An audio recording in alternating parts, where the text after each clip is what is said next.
Welcome to Joe's Astrology, and this is a special video that I'm going to do here for the Sun in Taurus. And so many people talk about Scorpio as being the worst sign and all the Scorpios have trouble, but Taurus is the reason why Scorpios end up where they are. And I'm going to get into that in this video. So the title of the video is Taurus season and survival. And a lot of people with planets, with the planets going through the sign of Taurus, especially here with the sun, a lot of people will be feeling survival issues in their lives. Survival issues will come to the surface in numerous different ways, depending on where Taurus is in your chart. I have Taurus on my 4th house, and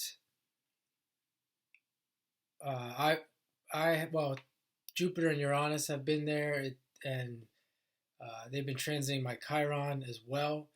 But as soon as the sun went into Taurus, me personally, I felt a shift. And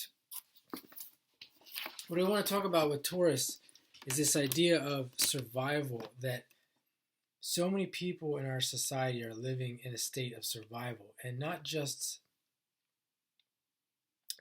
physically, like getting their needs met, their food, clothing, shelter, but they're living in a survival mind state, or state of mind. We see this every day. I mean, I think of just driving, and I'm not making fun of these people, by the way. This is just observation. But yeah, driving by like the Costco and seeing the thousands of people pour into there every day and fill up massive carts worth of food. And I think of some of the family members that I have, that when I go to their house, they're just complete, like two or three refrigerators worth of food full. And this is something that I struggle with, because I'll go there and I'll barely get anything, and I'm constantly running out of food. But also these houses, the idea of having a big house, makes me think of Taurus. And the reason why I mentioned Taurus with the whole Scorpio thing is because when you take this too far, when you take the Taurus instinct too far, the self-preserving instinct too far, the job that's been producing a lot of money for you, you've taken it way too far. The marriage that you've taken way too far. Anything that you've taken way too far because you're stubborn. Stubborn is a key word, right, for Taurus. You don't want to go into the unknown. You don't want to change Scorpio. You want things to stay as they are.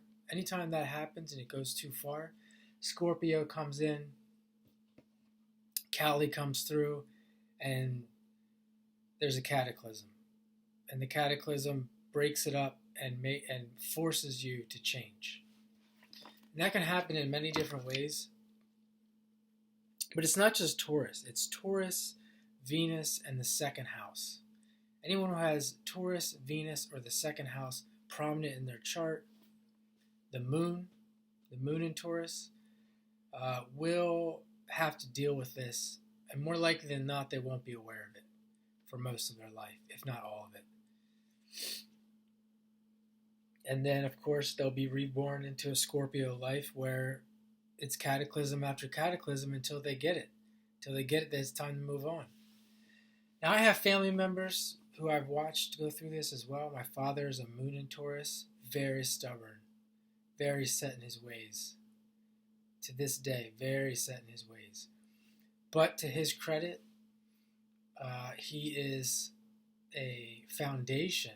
He represents a foundation for someone like me. He's always there. He's consistent. He has a consistent home.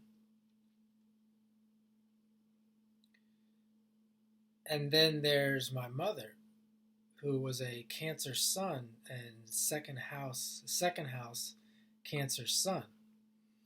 And she's dead now. But this is a story, I don't know if it's true. This is a story my dad told me. When they got divorced, later, like much later after they got divorced, she came back and said, if you buy a bigger house, then I'll come back to you. And of course he said, go fuck yourself, basically. And I'm not getting a bigger house, I'm staying here. And she did eventually. We ended up buying a house, me and her, a townhouse. And then she eventually met someone else and did get a bigger house. Much, much later. I'd say like 15 years later. And there was much more to her than that, of course. But that was just something that reminds me of this Taurus. She had this second house sun. And she was very much about survival. Always concerned about survival. Money. So that's another big thing here with Taurus and survival, that these people will hoard money. They'll hoard things. I mean, hoarding is a key word for Taurus. But people, we think of hoarders as being someone who has a house full of junk. But I can tell you that, and this is not obvious, but it's definitely true. People in this country, at least, just speaking for the United States, are hoarding money. Like, just hoarding money and not telling anyone. Digging in the ground and throwing their money and burying it. That kind of shit is going on. And this idea of retirement, it all has to do with Taurus. It all has to do with survival. And there's nothing wrong with it. But what I seem to notice is that I think in most cases it's not balanced. It's a psychological imbalance, and it's much deeper than just preparing for the future. Did you ever see those shows too? There's like a show. It's probably still on where a guy sells survival and he keeps talking about get ready for the big one, it's coming. And this show is going on and on and on forever and ever. And people are continuously watching it, buying the products, preparing for the end. Whatever they call it, the apocalypse. And I guarantee you, we look at every one of these people's charts, Taurus Sun, Taurus Moon, second house. And this is, again, I'm not like making fun of Taurus. Taurus is absolutely necessary. Absolutely necessary. I get along with Taurus people. I do very well with Taurus people because it's very healing for me. Because I'm very much in the Scorpio unknown. Take risks, change, things of that nature. But yeah, I wanted to also tell another story here about Taurus. It slipped my mind. Well, I can tell a couple stories. I've had many girlfriends, or quite a few girlfriends, who represented this Taurus archetype. Reminded me of not all of them, like, reminded me of my mother, but definitely had that similar mindset. And one in particular, I'm pretty sure that she chose to marry based on the Taurus instinct. And I'm sure this is very, very, very common with women. And I think it's misconstrued in that this idea that women go after men with money, and I think it's deeper than that. It's this a lot of times it's this survival instinct. A lot of them will have this Taurus emphasized second house, etc. And now I remember the other story. So I think it's definitely misconstrued. because people don't know the astrology, etc. It's much deeper than that. It comes from a fear. It could come from deeper fears of survival, and it can get blown out of proportion in the mind that I need much more than I think I need in order to survive, or even for my own wants, even for my own desires, not just needs, but for my own desires to survive. It gets blown out of proportion to think I need 10 times more than I think I need to get my desires met. And that can create another problem. But the other story I was thinking of was another date. This was a date that I went on, and she was a Taurus sun in the 7th house and a Leo moon in the 9th. And she had made an emotional connection to me before the date. I think that's what led to the date. But then when she found out that I was a real estate agent, I had told her I was a real estate agent, and I was just getting started in the city. And she said, "Oh, there's a lot." This was her exact reaction. "Oh, there's a lot of real estate agents." And I'm thinking, yeah. And I never, that was it. She never talked to me again. And she just kept saying, "It's not going to work out. It's never going to work out. Like, we just met. We get along. I don't understand. What do you mean it's never going to work out?" And I think that's what it was. It was that Taurus sun in the 7th. And she, in her mind, there's so many real estate agents that you couldn't possibly succeed as a real estate agent. It's too hard. Let alone not being established. And this is a real thing. This is how astrology works. Taurus in the 7th house cusp. Not just Taurus, the sign Taurus, but the sun in the 7th house, very dependent on the others, dependent on your mate. Even if you have your own deal, even if you have your own job, you still see they're dependent on their significant other for money to meet their survival needs, but not just their physical survival needs, but they're also their emotional survival needs, their emotional needs.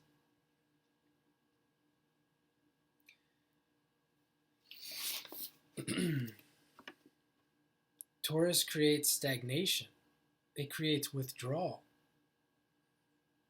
We withdraw through Taurus. When we withdraw, we go into our fears. We go into survival mode when we withdraw. That's why someone like I did Grant Cardone's chart. If you don't know who Grant Cardone is, I would check out his stuff. There's lots of stuff that can be said about him, but I did his chart. I'll link it down below. This is a guy who felt the Taurus. He talks about this all the time. He felt the Taurus instinct, and then he realized one day that he's withdrawing and he's becoming depressed, and he's living in a state of scarcity, and he didn't like that. And he went, and you can see it in his chart. It is full bore ahead. Never look back. Don't retreat, never retreat. And he's talking about in business, just constantly forward motion, sell, sell, sell, sell, sell. Advertise, sell. Even if you're not making money, just keep reaching as many people as possible. And he's going to the opposite Scorpio to the extreme in order to never have to live in survival mode again physically, because he's smart. And if you can get out of survival mode physically and get your money up, that's why it's not that these people are stupid. They're smart, because when they get their home, their big house, they get the big family, lots of friends, lots of food, lots of comfort, then the human that the body that they're living in, the mind, it tends to feel comfortable and not in survival mode. The mind changes into not into a state of comfort, to a state of balance. So it's not just a mind state or a state of mind. I keep saying that mind state. I don't know that's even a phrase or a word. It's you take care of these things and then you feel better. When you fill your house full of food and things to be prepared for the future, it makes you feel better. It puts you at ease. It puts your emotions at ease.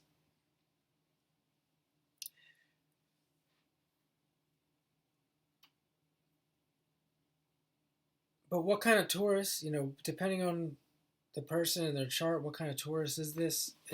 Are you? Or people that you know? Depends on a lot of things.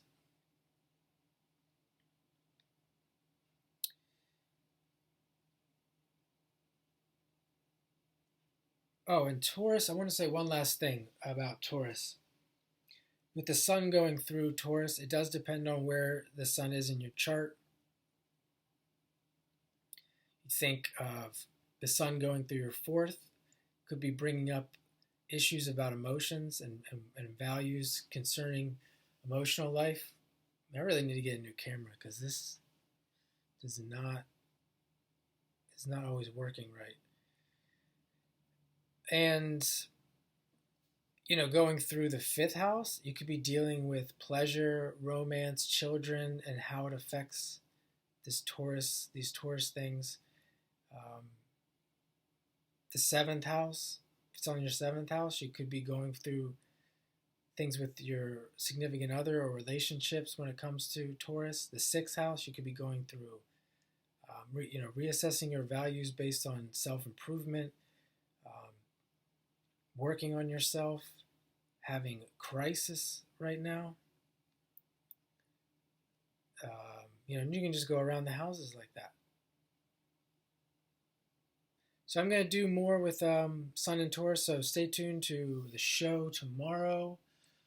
I want to do this now because I had a lot on my mind, but I'm going to just continue with Taurus. We're only in, the third day here, second or third day. So stay tuned for that, and I hope you enjoyed this video, and please subscribe to the channel for more great astrology here on Joe's Astrology.